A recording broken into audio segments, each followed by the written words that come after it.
Hello students, से पहले हम nature and scope of business economics means व्यावसायिक अर्थशास्त्र की प्रकृति एवं क्षेत्र में business economics as a science, business economics as a art discuss कर चुके थे। अब आगे हम देखेंगे business economics as science and art both, मतलब व्यावसायिक अर्थशास्त्र विज्ञान एवं कला दोनों हैं। व्यावसायिक फर्म में आर्थिक क्रियाओं का विधिवत अध्ययन किया जाता है, तो इसलिए हम इसको साइंस कहते हैं।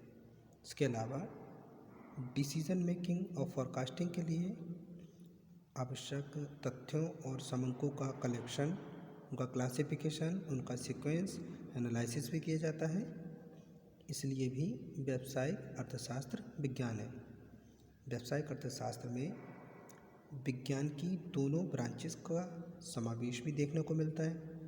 इसमें फर्म की प्रोडक्शन कैपेसिटी, कॉस्ट, प्रॉफिटेबिलिटी या फ्यूचर में प्रोग्रेस की क्या पॉसिबिलिटी है, तो इसका हम क्रम से एनालिसिस करते हैं और क्वेश्चन क्या है का ज्ञान कराया जाता है, जिसके कारण ये एक्चुअल साइंस है। किंतु व्यावसायिक अर्थशास्त्र का अधिक महत्वपूर्ण पहलू उसका आदर्शात्मक स्वरूप है, जिसमें क्वेश्चन क्या होना चाहिए इस घटक का एनालिसिस किया जाता है। व्यावसायिक अर्थशास्त्र में फर्म की लाभदायकता को अधिक करने के उपाय भी बताए जाते हैं, जिसके कारण ये आदर्शात्मक विज्ञान बन जाता है। व्यावसायिक अर्थशास्त्र एक कला है, क्योंकि ये प्रबंधकों को अनेक विकल्पों में से सबसे बेस्ट अल्टरनेट को चुनने में हेल्प करता है। सही विकल्प का चुनाव ही सही निर्णय कहलाता है। तो इस विवेचन से हम कह सकते हैं कि व्यावसायिक अर्थशास्त्र क्वेश्चन क्या होना चाहिए का आंसर ही नहीं देता, बल्कि हमें ये भी बताता है कि संस्था अपने उद्देश्य को किस प्रकार किस वे में प्राप्त कर सकती है। अतः व्यावसायिक अर्थशास्त्र विज्ञान और कला दोनों हैं। अब हम देखेंगे स्कोप ऑफ बिजनेस इकोनॉमिक्स, व्यावसायिक अर्थशास्त्र का क्षेत्र। First, principle of business firm का सिद्धांत। इसके अंतर्गत व्यावसायिक अर्थशास्त्र ज्ञान की एक नई शाखा है, जो अभी अपनी शिशु अवस्था में है। यही कारण है कि विद्वान इसकी विषय सामग्री के संबंध में एक पद नहीं है। जनरली आर्थिक विश्लेषण के निम्नलिखित विषयों को शामिल करते हैं, जैसे हमने पहले देखा था प्रिंसिपल ऑफ फर्म का सिद्धांत। इसके अंतर्गत व्यावसायिक फर्म के स्वरूप, मॉडल, फर्म के उद्देश्य, फर्म का सिद्धांत और उसकी कार्यप्रणाली का अध्ययन किया जाता है। Next, demand analysis and forecasting, मांग विश्लेषण तथा पूर्वानुमान। व्यावसायिक अर्थशास्त्र में मांग विश्लेषण का महत्वपूर्ण स्थान है, जिसमें मांग का नियम, मांग की लोच, मांग को निर्धारित करने वाले तत्व, मांग विभेद, मांग का पूर्व अनुमान, बाजार शोध आदि को शामिल किया जाता है और ये आर्थिक पहलुओं का विश्लेषण किया जाता है। किसी व्यावसायिक फर्म की भावी नियोजन प्रक्रिया पूर्वानुमान की शुद्धता पर ही निर्भर करती है। Next point, cost and production analysis, उत्पादन और लागत विश्लेषण या लागत और उत्पादन विश्लेषण। एक व्यावसायिक फर्म के प्रभावी लाभ नियोजन, उसके नियंत्रण एवं सुदृढ़ प्रबंध के लिए लागत एवं उत्पादन विश्लेषण अत्यंत महत्वपूर्ण है। उत्पादन विश्लेषण के अंतर्गत लागत की अवधारणा, लागत वक्र, लागत और सीमांत विश्लेषण, लागत उत्पादन का संबंध, पैमाने के प्रतिफल, उत्पत्ति के नियम, उत्पादन विश्लेषण और रेखीय कार्यक्रम आदि की व्याख्या की जाती है। Next, price systems and policies, मूल्य प्रणालियाँ और नीतियाँ। एक व्यावसायिक फर्म के लिए मूल्य निर्धारण प्रक्रिया अत्यंत महत्वपूर्ण है। इसके अंतर्गत विभिन्न प्रतियोगी दशाओं में मूल्य निर्धारण, व्यावसायिक फर्मों की मूल्य नीतियाँ, मूल्य विभेद नीति एवं मूल्यों के पूर्व अनुमान का अध्ययन किया जाता है। एक व्यावसायिक फर्म की सफलता इन नीतियों के सफल मूल्यांकन पर ही डिपेंडेंट होती है। Next, study of consumer behaviour, उपभोक्ता व्यवहार का अध्ययन। व्यावसायिक अर्थशास्त्र में उपभोक्ता व्यवहार का अध्ययन एक महत्वपूर्ण क्षेत्र है। उपभोक्ता व्यवहार के पूर्व अनुमान के लिए उपभोक्ता की बचत, क्रय शक्ति, रुचि, पसंदगी, फैशन आदि विषयों का अध्ययन उपयोगी रहता है।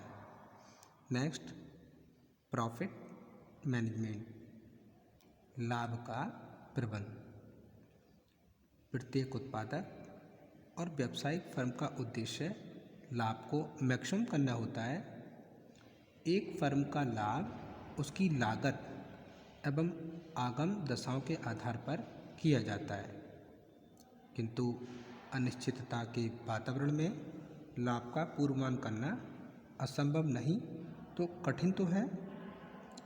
इसलिए व्यावसायिक अर्थशास्त्र में लाभ दर को प्रभावित करने वाले सभी आंतरिक और बाह्य तत्वों का एनालिसिस करके लाभ की भविष्यवाणी की जाती है।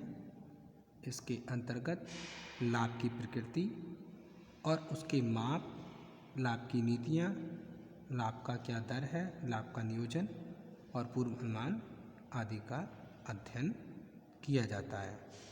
नेक्स्ट, स्टडी ऑफ कंपटीशन, प्रतियोगिताओं का अध्ययन। देखिए, इसके अंतर्गत व्यावसायिक फर्म के भावी नियोजन के लिए विभिन्न प्रतियोगी दशाओं एवं उसके प्रभावों का एनालिसिस किया जाता है। नेक्स्ट, मार्केट रिसर्च, बाजार अनुसंधान। व्यावसायिक अर्थशास्त्र का महत्वपूर्ण जो क्षेत्र होता है वो बाजार अध्ययन ही होता है, मार्केट रिसर्च होती है। इसलिए वस्तुओं के स्थायी बाजार बनाने के लिए रिसर्च की आवश्यकता होती है, इन्वेस्टिगेशन की आवश्यकता होती है। इसके अंतर्गत विज्ञापन, विक्रय कला, मध्यस्थ व वितरण पद्धति को शामिल किया जाता है। नेक्स्ट, कैपिटल मैनेजमेंट, पूंजी प्रबंधन। पूंजी व्यवसाय की सफलता का आधार है। पूंजी पर ही व्यवसाय का विस्तार, नियोजन, प्रगति सब डिपेंड करती है। पूंजी प्रबंधन से आशय पूंजीगत व्यय का नियोजन और उन पर समुचित नियंत्रण से होता है। व्यावसायिक अर्थशास्त्र में पूंजी की लागत, पूंजी विनियोजन एवं परियोजनाओं के चुनाव आदि का भी अध्ययन किया जाता है। नेक्स्ट, प्रोजेक्ट इवैल्यूएशन, परियोजना मूल्यांकन। जब व्यावसायिक फर्म की परियोजना का समग्र रूप से मूल्यांकन किया जाता है तो फर्म की विभिन्न योजनाओं की उपयुक्तता या कमियों का पता लगाया जा सकता है। इसलिए इसके अंतर्गत आदान प्रदान विश्लेषण, मांग एवं लागत विश्लेषण के आधार पर फर्म के उपयुक्त आकार, साधनों का अनुकूलतम संयोग, मूल्य निर्धारण नीतियों और व्यवहार में सामंजस्य, क्रियात्मक शोध, रेखीय कार्यक्रम, सामग्री, सिद्धांत आदि का अध्ययन करना पड़ता है। ऐसे ही next, use in broad economic, व्यापक अर्थशास्त्र का प्रयोग। यद्यपि व्यावसायिक अर्थशास्त्र की प्रकृति सूक्ष्म अर्थशास्त्र है, किंतु व्यावसायिक संस्था के प्रबंध के क्षेत्र में व्यापक अर्थशास्त्र का बहुत उपयोग होता है। संस्था में संचालन को आंतरिक और बाह्य शक्ति प्रभावित करती हैं, इसलिए बाहरी शक्तियों को ध्यान में रखते हुए अपनी नीतियाँ एवं योजनाओं को बनाना जरूरी हो जाता है। बाह्य शक्तियों में औद्योगिक नीति, कर नीति, मूल्य नीति, आयात निर्यात नीति, श्रम नीति, इन सब का अध्ययन आवश्यक है।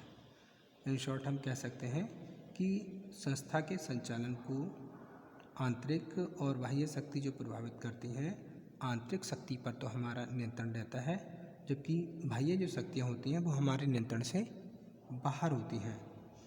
इसलिए बाहरी शक्तियों को ध्यान में रखते हुए हमें अपनी प्लानिंग और जो पॉलिसी को बनाना ज़रूरी हो जाता है, जिनमें हमने देखा कि जैसे इंडस्ट्रियल पॉलिसी है, टैक्स पॉलिसी है, price policy, import export policy, labour policy, तो हमें इन सब का अध्ययन करना आवश्यक है। तो इस प्रकार हमने स्कोप ऑफ बिजनेस इकोनॉमिक्स, व्यावसायिक अर्थशास्त्र का क्या क्षेत्र है, उसको हमने इन पॉइंटों में क्लियर किया। तो आज की वीडियो में बस इतना ही, से आगे हम नेक्स्ट वीडियो में क्लियर करेंगे। Thank you very much students.